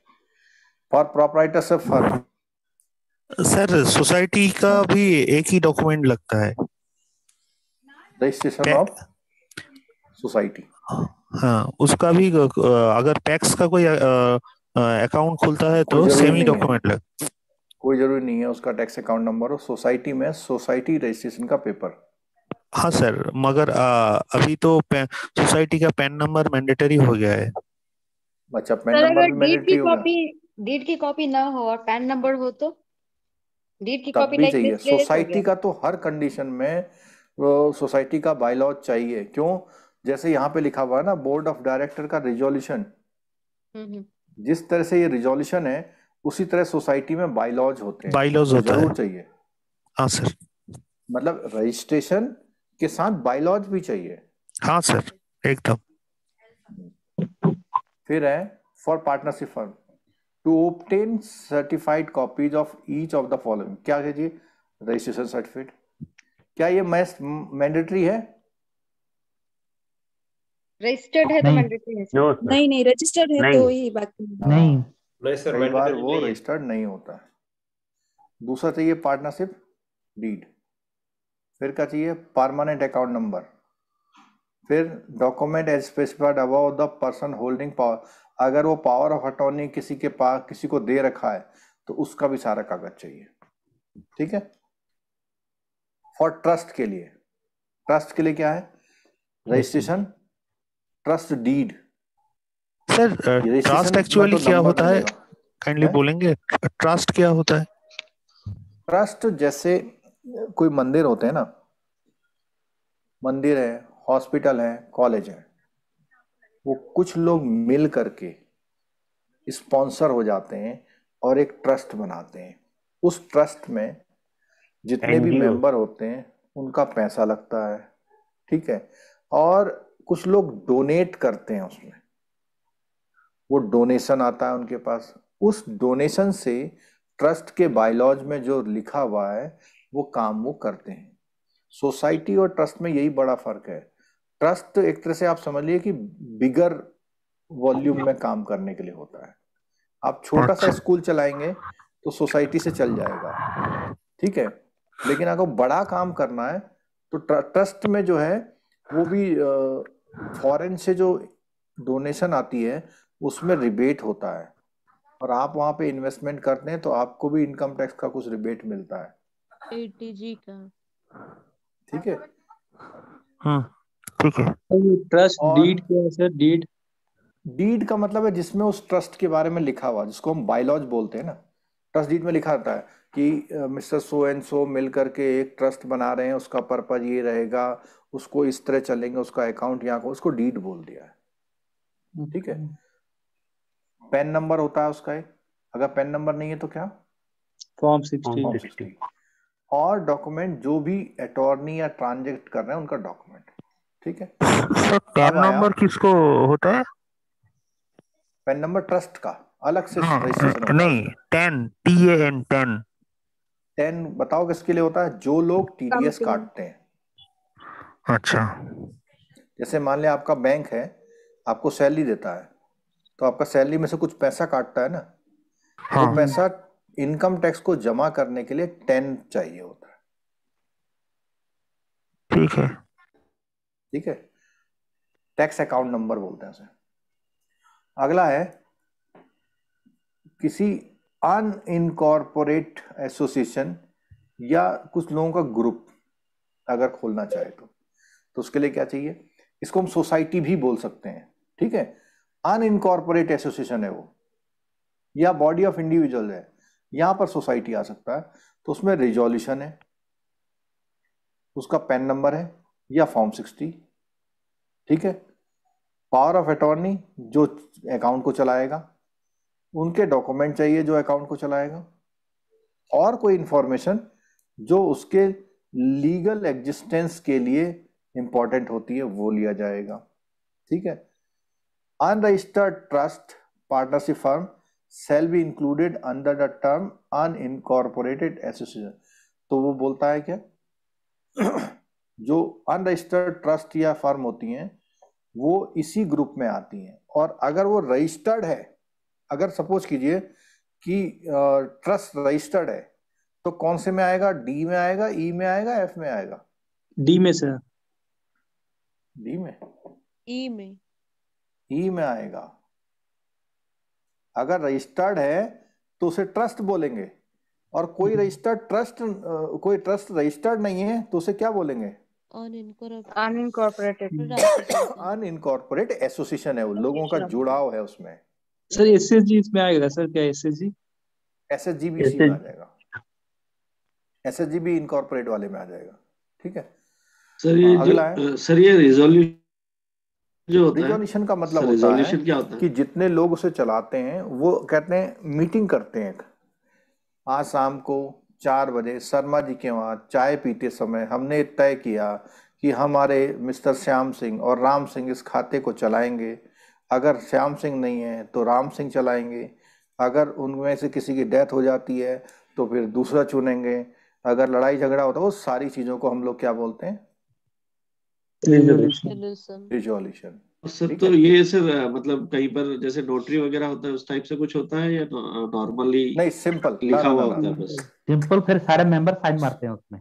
हाँ, सिंबल में मेंबर, उसमें रूल लिखा होता है, बायलॉज में लिखा होता है कि कोई भी रिजोल्यूशन 1/5 लोगों के बिना पास नहीं होगा। वो मैंडेटरी है सर क्या 1/5? जी, सोसाइटी एक्ट में मैंने पढ़ा था 1/5 है,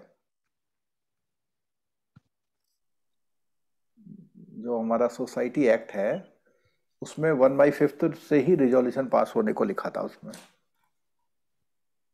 लेकिन हम जनरली ले लेते सारे मेंबर के साथ। जरा एक मिनट जाइए, कैमरा वो कर लें।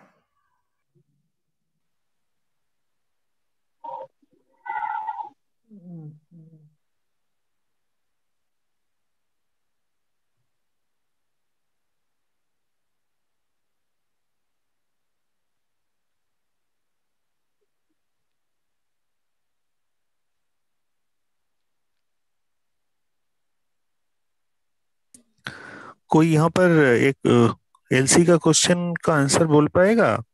हाँ, एक इंपोर्टर और एक्सपोर्टर के बीच में एक एग्रीमेंट हुआ, उस एग्रीमेंट के बीच जो सामान डिलीवर्ड करा गया वो कितना फ्लक्चुएट हो सकता है? मार्केट कंडीशन पे, जो मार्केट का कंडीशन उसके अनुसार फ्लक्चुएट होगा। नहीं, मैंने एक जगह देखा, वो करेक्ट है कि नहीं पता नहीं, वो 5% इंक्रीज हो सकता है, डिक्रीज नहीं। नहीं वो गलत है। सर से पूछना चाहिए कि नहीं? सर से पूछ लेना चाहिए, मगर टॉपिक तो डिफरेंट है सर, डिस्टर्ब होगा। जैसे देखिए अभी क्या है ना, एलसी जब पढ़ाएंगे ना तो उसमें सारे डिटेल में बताएंगे कि ये क्या क्या कंडीशन कितना फ्लक्चुएट हो सकता है। तो ये अभी टॉपिक पूरा कंप्लीट हुआ नहीं है एलसी वाला। ये सब एलसी के आर्टिकल 14 में लिखा हुआ है, इसमें आप चाहे तो पढ़ सकते हैं पूरा डिटेल इसमें, तो आपको पता लग जाएगा। उसमें इस तरह की बहुत सारी चीजें, क्वेश्चन उसी से आता है, डायरेक्ट एलसी का काम आता है। वो आर्टिकल का क्वेश्चन आता, सॉरी सर। हाँ ठीक है, आपका मैं सुन रहा था बात, सुनिए मैं बात सुन रहा था। सीआईबी वालों का लेवल का ये क्वेश्चन जो आपने पूछा, इसके लिए सीआईबी का एलसी का क्लास एक और होगा जिसमें हम आर्टिकल डिस्कस करेंगे, उसमें ये पॉइंट डिस्कस होगा जो अभी आपने पूछा था, ठीक है। तो कितना परसेंट है थोड़ा हमें भी बता दीजिए सर, पता लग जाएगा। बताया उन्होंने 5%। नहीं, फ्लक्चुएशन जो है, फ्लक्चुएशन अलाउड होता है, लेकिन वही बात है शॉर्ट पे नहीं होता है। क्योंकि शॉर्ट में उसको एडवांस पैसा मिल जाएगा, वो बड़ा सप्लाई कर सकता है, वो उनकी टर्म्स कंडीशन रहती है कि उसका पेमेंट वो अलग से लेते हैं फिर वो, लेकिन बैंक उसका रिस्पॉन्सिबिलिटी नहीं लेता फिर। ठीक है, चलो आ जाओ इधर वापस।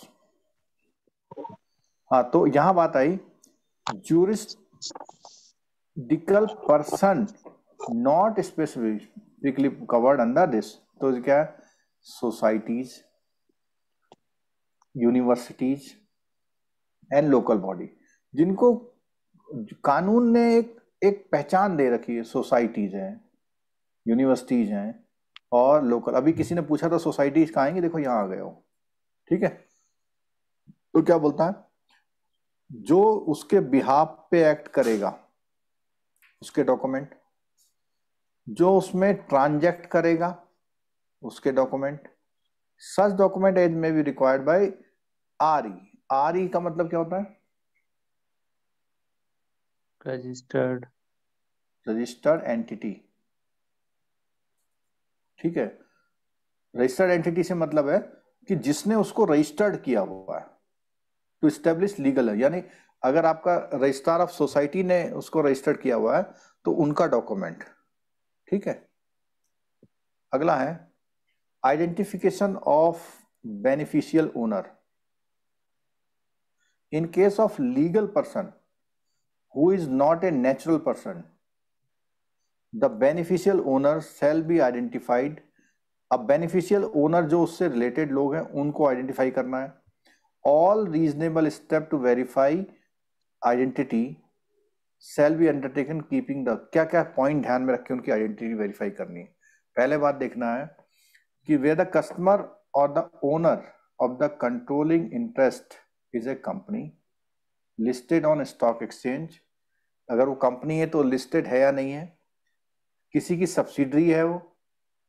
It is not necessary to identify and verify the identify of any share holder beneficial, यानी जो उस कंपनी के सारे लोग ओनर हैं उनकी जरूरत नहीं है, लेकिन जो उसमें इंपॉर्टेंट लोग हैं, ठीक है, उनके लिए बहुत जरूरी है।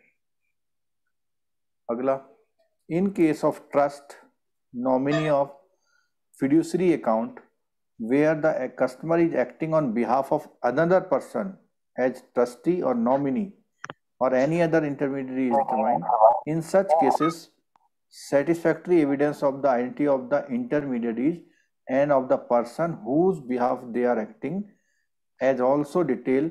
अब कई बार क्या होता है, कुछ लोग क्या करते हैं, किसी को नॉमिनी बनाते हैं या ट्रस्टी बनाते हैं, तो जिनको बनाएंगे उनका डॉक्यूमेंट हमको चाहिए होगा। ठीक है, कभी आपने देखा जब आप ट्रस्ट इसको नॉमिनी को पेमेंट करते हैं तो उसका केवाईसी लेते हैं? लेते हैं ना? नहीं सर, मैंडेटरी नहीं है। नहीं, बिल्कुल मैंडेटरी है। मैंडेटरी है सर। कहाँ तो आपका रिलेशन में आ गया वो। हाँ, जब वो पेमेंट लेने आएगा तब मैंडेटरी है, मगर मैंने वही बोला। अच्छा, मैंने गलत समझा। For politically expose person, PEP, politically expose person क्या बोलता है? Politically expose person are individual who are have interested with the prominent public function in a foreign country, heads of state of the government, senior politician, senior government, judicial, military officer को भी यहाँ politically expose बोला हुआ है। वो था ना CBI, ठीक है, एनफोर्समेंट डायरेक्टरेट, सब ये पॉलिटिकली एक्सपोज है। Senior executive of state own corporation जैसे यूपीसीएल वगैरह है, ठीक है, इंपॉर्टेंट पॉलिटिकल पार्टी ऑफिसर, ये सारे लोगों को क्या बोला, क्योंकि ये है तो गवर्नमेंट एम्प्लॉय, लेकिन सीनियर गवर्नमेंट एम्प्लॉय, आईएएस, इनको भी वो उसके कहने पे भी कुछ कर देते हैं। ठीक है, the decision of open account PP and their family members should be taken senior level. इसका मतलब क्या होता है सर, पॉलिटिकली एक्सपोज्ड पर्सन का? मतलब जिसको जो पॉलिटिकली प्रेशर में आके या पॉलिटिकली इन्फ्लुएंस में आके कुछ भी कर देंगे, सस्पेक्टेड में आ जाते हैं, एक तरह से हाई रिस्क में। ठीक है, apart from the establishing identity in case of individual following measure. तो आपने आइडेंटिटी तो कर ली, लेकिन आप क्या करेंगे कि all the information available in the public domain check करेंगे। Seek information about the sources of fund before accepting, तो वो पूछेंगे भाई पैसा कहाँ से आ रहा है। ठीक है, अब ये पुराने वाले जो बुक में आपके लिखा हुआ है ये सब चेंज होके जो आज हमने पढ़ा वो हो गया है। ठीक है सर, ये वेलफेयर फंड अकाउंट जो खुलता है वो किस सोसाइटी के हिसाब से खोलेंगे? अगर वो सोसाइटी में रजिस्टर्ड है तो सोसाइटी से, ट्रस्ट में रजिस्टर्ड है तो ट्रस्ट में, और अनरजिस्टर्ड है तो वो उसमें एसोसिएशन वाले में। ओके, यहाँ था ना अनरजिस्टर्ड वाला। ठीक है, एक बार मैं देख लेता हूँ ये मॉनिटरिंग ऑफ ट्रांजेक्शन वाला हमारा। सर HUF कहाँ पर आता है? ट्रस्टी है HUF? एक मिनट बताता हूँ। टाइप्स ऑफ अकाउंट,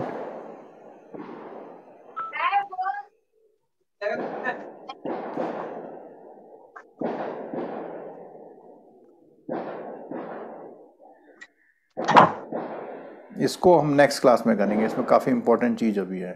ठीक है, ये NRO का भी है। अच्छा हाँ देखो NRO आ गया। कई उस दिन हमने क्लास लिया था आपका। यस।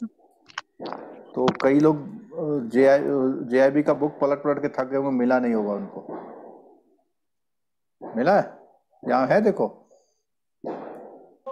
ये, और इसको हम यहाँ कवर नहीं करेंगे। ये कराया था ना उस दिन जॉइंट क्लास में? नहीं सर। हाँ हुआ है। सही कहोगे? हाँ सर हुआ, हो गया है। और अच्छी तरह से हुआ भाई। ठीक है, तो आज के लिए हम इतना ही रखते हैं।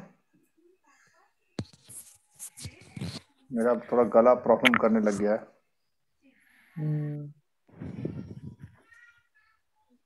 सर हम सिलेबस कंप्लीट कर पाएंगे? है? सिलेबस हम कंप्लीट कर पाएंगे? हमें सिलेबस कंप्लीट करना है, पास होना है। पास होना है। सिलेबस भी कर पाएंगे। अभी 4-4 घंटे वाली क्लास भी होने वाली है, चिंता नहीं करिए। सर विथ ऑफिस मुश्किल हो जाएगा। ऑफिस? मैं भी तो ऑफिस जाऊंगा। मैं भी। अब तो मुझे कोई ये कह ही नहीं सकता कि सर हमें ऑफिस जाना है, आपको नहीं जाना है। नहीं सर कॉल क्या होगा सर? लेडीज लोग से समस्या है ना सर, घर का काम भी